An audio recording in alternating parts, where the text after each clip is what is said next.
Hi students, my this session 2 is moreover on semiconductor technology and devices. So if you remember in previous session I told you about active and passive components. If you have not seen, go through that one first. It will give you the clear picture and differences. So coming back to the semiconductor, before I tell you what is silicon, germanium, their atom structure, their working, intrinsic, extrinsic semiconductor, etc., it is very much important to understand thermionic tube and vacuum tube, or I can say vacuum tube, also called thermionic wall. They are same. So this technology is basically work on thermal emission. This tube, vacuum tube, I can say it is a glass or metallic envelope containing electrodes in it. How they are working, I'm going to explain you in PPT and paper little later. But one thing you have to remember, this technology is still in use. Don't forget, picture tubes, also I can say cathode ray tube, is still in use in so many domestic homes using a big TV inside, and it takes some time to come the picture on screen. So that is one thing. Florence tube is other thing, and don't forget first video created on also vacuum tube. And nowadays we are slowly moving everything to the semiconductor, but still thermionic tube uses exist, and in future somewhere in nanotechnology also will be used.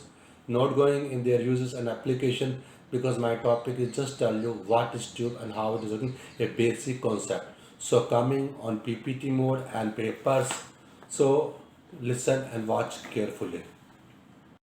Coming to first vacuum tube or thermionic wall.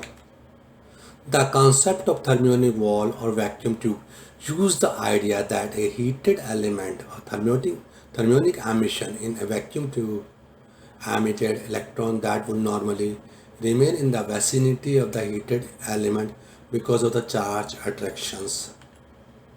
Here I am showing you cathode, which is heated and emits the electron, and this filament, this is heating the cathode and result electrons coming out.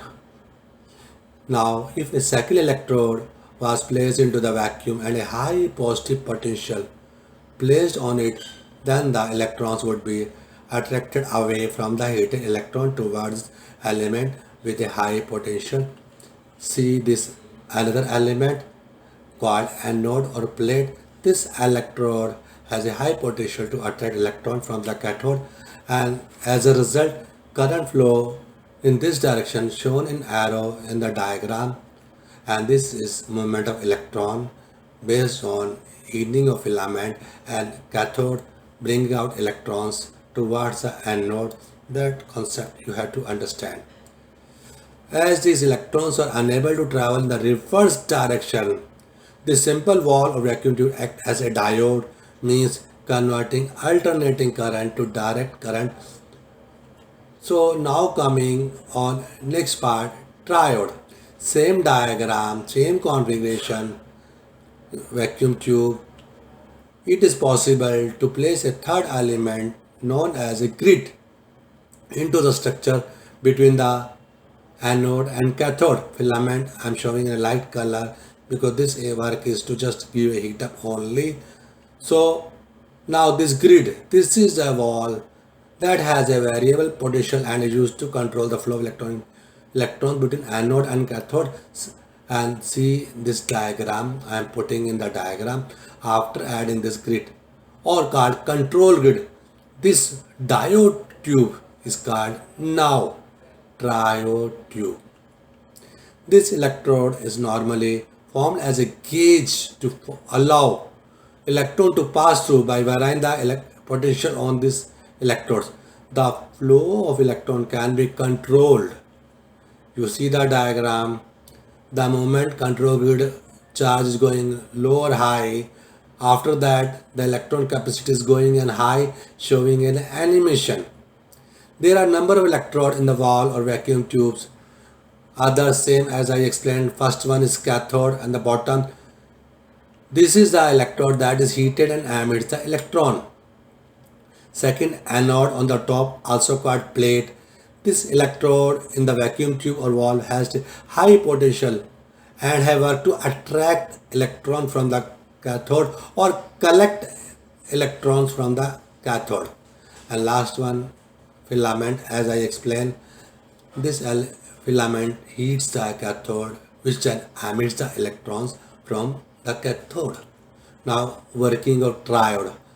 Just see the same diagram configuration, just removing the name anode, cathode, grid and filament.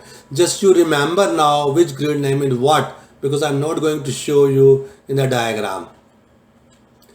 If the grid is made more negative, this control grid, then the cathode, some of the electrons going toward the plate will be repelled by the grid, thus reducing the plate current by making the grid more negative.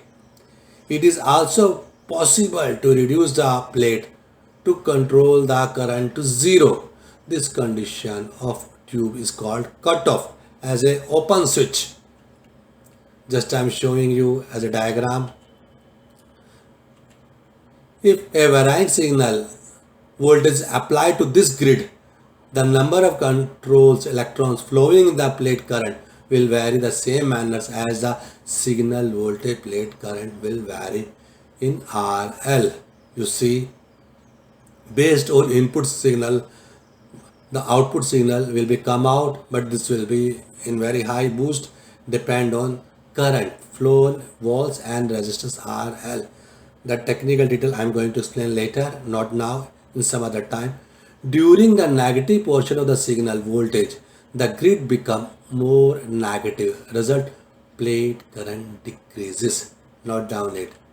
During the positive portion of the input signal at the grid or control grid, this is opposite, hence the plate current will be increasing with reference to input signal at control grid. And this changes you have to learn. Triode used as an amplifier for both audio, video, radio, even RF signal, and also as an oscillator to generate various frequencies as per our requirement. And multiple electronic circuits are there like gates, flip-flop, etc. So this is not topic, just you have to learn how triode is working. And one more thing, now coming to the next, same diagram, removing names, same elements. Now we can add one more element, fourth element, as screen grid in the same structure of triode. You can see on the screen, I have already added. After adding the screen grid, this tube is called tetrode. In operation, a tetrode valve or tetrode vacuum tube has the same connection as they are on triode valve, but the screen grid is normally held at a high voltage via a high value resistance, and a grid is decoupled to ground with a capacitor for smooth supply. But in this tetrode there are limitations.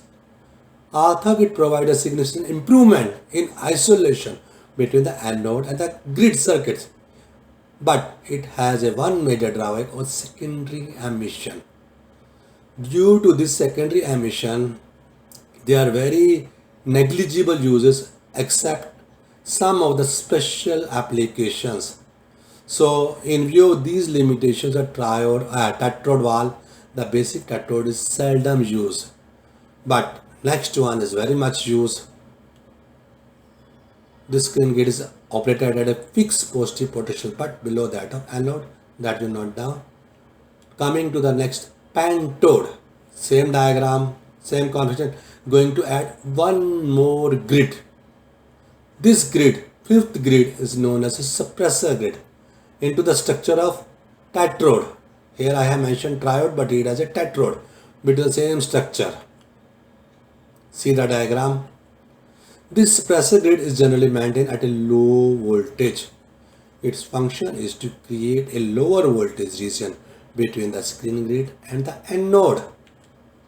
It suppresses the secondary emission where high energy electrons hitting the anode at high speed and have a tendency to bounce off.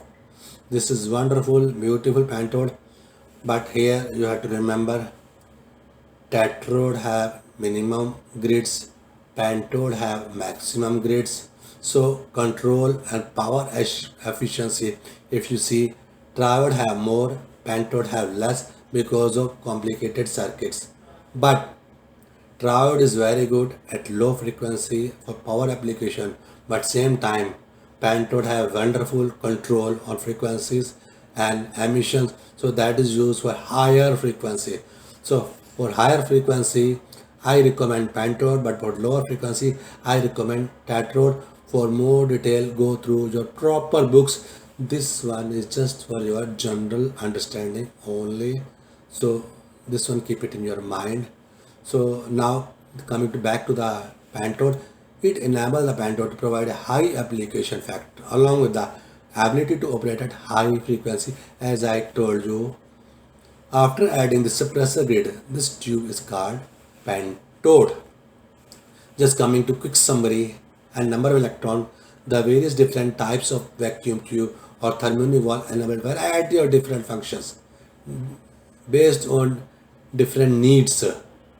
Diodes is basically a device which convert AC to DC, keep one side, on other side triode and others. They have different applications of amplification, oscillator and some others. But generic name, triodes have 3 electrodes but have only one grid. Others are anode and cathode. Anode and cathode and filament I am not mentioning, they are general. Same way tetrode have 4 electrodes but 2 grids. Pentode have 5 electrodes but 3 grids. Hexode had 6 electrodes but 4 grids. Heptode has 7 electrodes and 5 grids. Octode has 8 electrodes and 6 grids. Not going in details because that one is not required for ASU examination. Even rarely 1 or 2 objective questions are coming in exam, so just keep a little bit time for understanding and mainly keep your mind in semiconductor maximum, which I am going to take next session. So I hope this will help you. I had tried my best to tell you about vacuum tube. I believe something can be missed, but my idea is to just give a simple introduction of vacuum tube. Thank you very much. If you like it, subscribe to my channel. Thank you. Bye bye.